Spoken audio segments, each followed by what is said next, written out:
You know when you're doing a job well, you know when you're working together well, and you know when it's all happening. If they don't invest in training, then there's a good chance that they won't have to worry about the business in 3 or 4 years' time. They won't be there. When you fall behind, it's very hard to catch up. Training gives staff confidence, greater knowledge. People were highly self-motivated. They feel more secure. All of our training programmes were about that. Those that spend on their staff tend to be the most successful. It still makes me smile, and it still brings a tear to my eye every time I see a clip of it.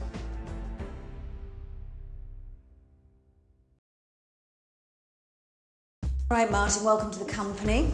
If you'd like to follow me. Right. This is, of course, your office. This is your seat. You are the first point of contact, so smile. Obviously, pick up all the phone calls. Anything from me, put it through to 214. If I'm not there, Laura's on 207, or you can find Simon on 205. I'll see you at lunchtime. Okay. Right. Sorry, what was your number again? I think one of the biggest things is that the UK really does have quite significant skills gaps, and asset skills with their lead on Skills for Life is particularly important for us. People tend to forget about how important just having core skills around literacy are to the population as a whole. In the cleaning industry, specifically in London, English isn't always people's first language.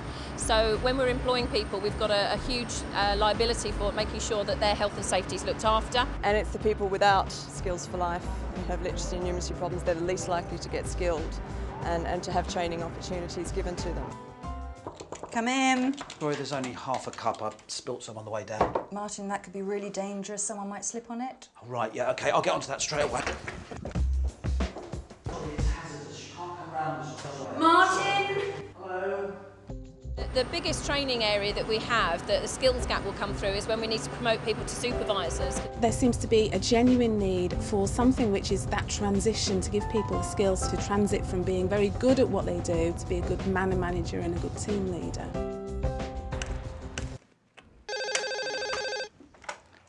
Good afternoon, how can I help you? Debbie? Oh, Mrs. Clark. Yes, just one moment. Putting you through. Mrs. Clark. Yes, just putting you through. Mrs. Clark. Just connecting you. Mrs. Clark, it's your husband. Said he wants to talk about the divorce. We're working much more multiculturally, much more diversely, and therefore understanding what people are actually trying to get from your service is going to be critical. And that communication runs through everything. Right, Martin. When someone asks for a plumber, we don't send them an electrician. Oh, right, because they just said that the heating wasn't working. We have gas, Martin, gas. Gas, right, OK.